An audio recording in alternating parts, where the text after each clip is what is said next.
Well, hello. It is raining today, so I thought I'd do a little bit of research on the reading requirements for the summer. I just need to choose one book, but I want to choose the right one that I'd actually be interested in. So let's find out which of these books I want to read this summer, and I'll let you know what I think about it in the end.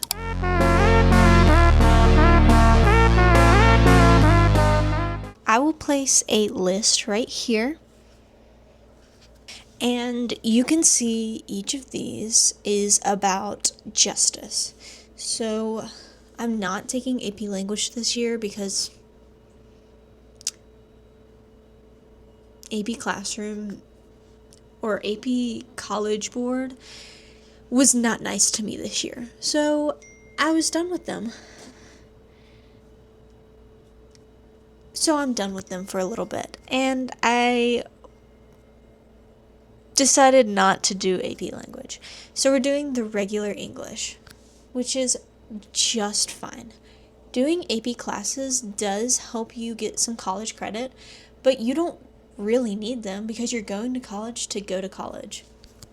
Anyways, let's find out about these books. I'm going to read some summaries on ChatGPT or Google or wherever this is coming from, and I will rate them from 0 stars to 5 stars on how much I like the summary, and then I will let you know at the end of the video which book I choose to read this summer. Okay, so the first one is A Lesson Before Dying. Oh my gosh. Okay, I haven't actually read these titles yet, but that is what a title. A Lesson Before Dying by Ernest J. Gaines. And this, it says, is the classic option for this year. Okay, we're going in AI mode. AI can be helpful for a lot of things, but don't let it think for you. Okay, it says, don't tell me what the story is about, just give me a summary. Okay. It says, A Lesson Before Dying by Ernest J. Gaines is a powerful, award-winning 1993 novel set in the fictional town of Bayonne, Louisiana, during the late 1940s. It chronicles the journey of two black men, one wrongfully condemned to death and the other a disillusioned schoolteacher, who both discover the true meaning of dignity and heroism under the heavy oppression of the Jim Crow South. Okay, that actually sounds pretty interesting. So that was the summary for A Lesson Before Dying. Now is The Gilded Ones by Namina Forna. And this is the mature YA. It says, The Gilded Ones by Namina Forna is a West African-inspired young adult feminist fantasy novel that follows Decca, a 16-year-old girl who discovers she has golden magical blood and joins an elite army of near-immortal girls to fight deadly monsters. Huh. That seems really interesting, actually. I was not expecting that. Okay, so I think that one is probably on the top right now. Okay, so the next one is This Is Our Story. Story by Ashley Elston. It says, This Is Our Story is a young adult mystery thriller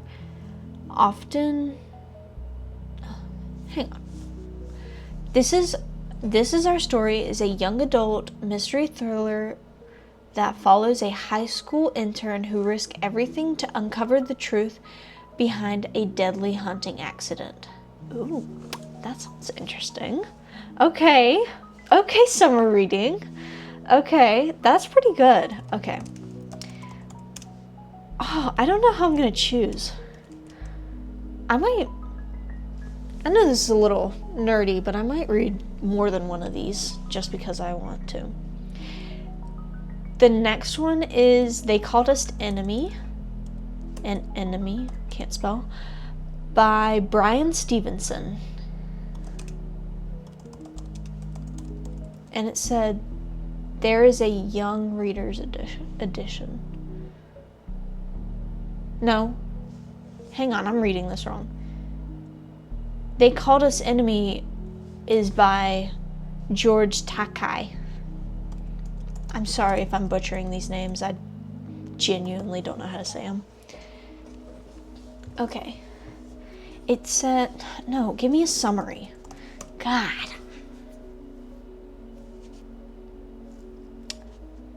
I love AI, but sometimes it's stupid. They Called Us Enemy is a New York Times best-selling graphic memoir co-written by actor and activist George Takei, Justin Isinger, and Stephen Scott, and illustrated by Harmony Becker. A little too much, but okay. The book chronicles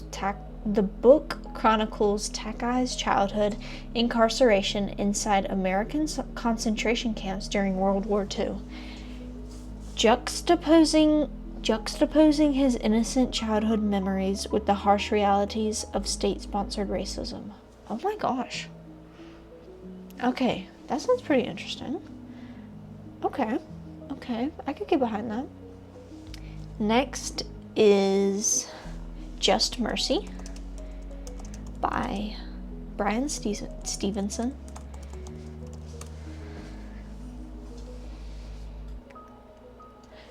Just Mercy, A Story of Justice and Redemption, is a powerful memoir and legal chronicle detailing the founder of the Equal Justice Initiative, otherwise known as EJI, and his decades-long fight against systemic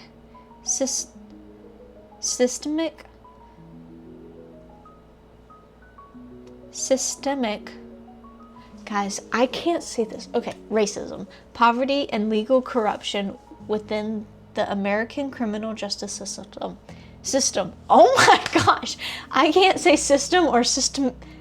I'm not even going to attempt it. Okay. Oh, these are really interesting. Okay. Now is your welcome universe. Your welcome universe, not okay. By Whitney Gardner.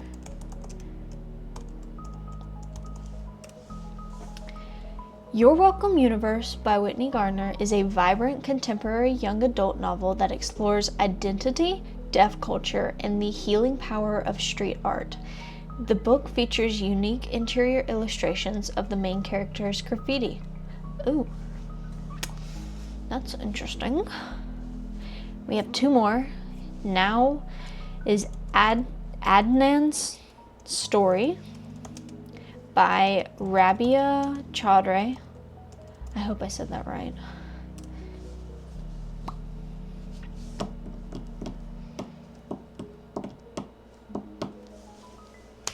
It's loading.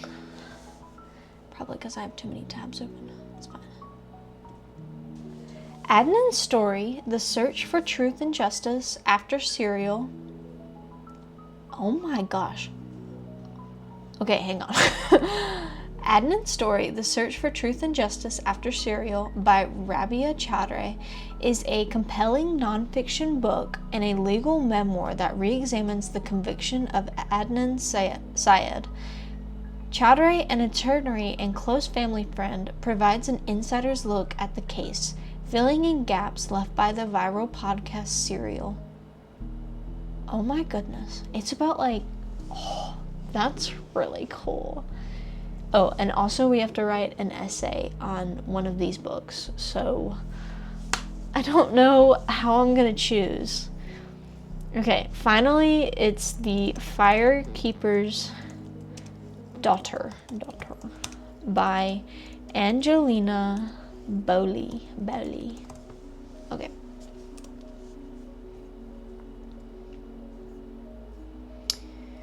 The Firekeeper's Daughter by Angelina Belli is an award-winning print and audio YA thriller that follows an Ojibwe teenager as she goes undercover for the FBI to root out a deadly meth ring destroying her community. Oh? These books are interesting. Guys, I don't know how I'm going to choose. For each one of these, we are going to go through the list and rate them based on first impressions. And I'm going to be honest, I do judge a book by its cover most of the time, but for these, I'm judging it by its summary. I don't suggest doing this, but I mean, you can if you want to. So the first one, A Lesson Before Dying, I'm going to give it a 2 out of 5. It's interesting, but it doesn't call to me. It's very history rooted, and I'm not that interested in the history side of things that much, which I know some people are, so, but I don't think this one's for me. So I'm giving this a 2 out of 5. For The Gilded Ones, I think this is going to be a 5 out of 5 because it's very interesting. I like reading fantasy fiction a lot, so this is going to be a 5 out of 5. This Is Our Story is going to be, it's going to be a 3 out of 5. Actually, I'm going to change that. It's going to be a 4 out of 5. 4 out of 5. It's a mystery thriller, which I do enjoy those. And They Called Us Enemy. I would probably do a 1 out of 5 just because it's more on the history side of things, and I don't know if I'd like genuinely enjoy reading it or if I'd force myself to read it. Let's see. Just Mercy. I'm going to say probably a 2 out of 5. The You're Welcome Universe, I'm going to give also a 2 out of 5. It doesn't really speak to me. The Adnan story does seem very interesting, so I'm going to give that a 4 out of 5, even though it's a nonfiction book. And finally, The Firekeeper's Daughter, I'm probably going to give that a 5 out of 5. So the 4 books that I'm choosing between is The Gilded Ones, This Is Our Story, Adnan's Story, and The Firekeeper's Daughter. I think I have come to the decision. I am going to read This Is Our Story by Ashley Elston. I might read another one, but I am definitely going to be reading This Is Our Story by Ashley Elston. It seems interesting. The cover is interesting. From what I can tell, I'm going to enjoy it very much, and I'll keep reading it. So after I read the story, I'll summarize it the best I can without spoiling anything, and if I don't think I can write an essay on it, I'm just going to read a different book. But that is what I'm reading for the summer reading requirement. So potentially there might be a video of me saying how I liked it, how the story went along, and just the little details to either help you choose what you want to read or potentially what other books you might want to read. But I also, talking about books, I also will make a video about my own personal reading list. I have a bunch of books saved on Pinterest, but I haven't seen them out in the library or at bookstores, so I'm gonna have to look more in depth for them. But I will show you the books I do want to read if you want to see that. But I hope you enjoyed. I hope this was informational on what you want to choose for your junior year in high school. I don't know if all schools have the same reading list, but if they do, I hope this was helpful, and stay tuned for later videos.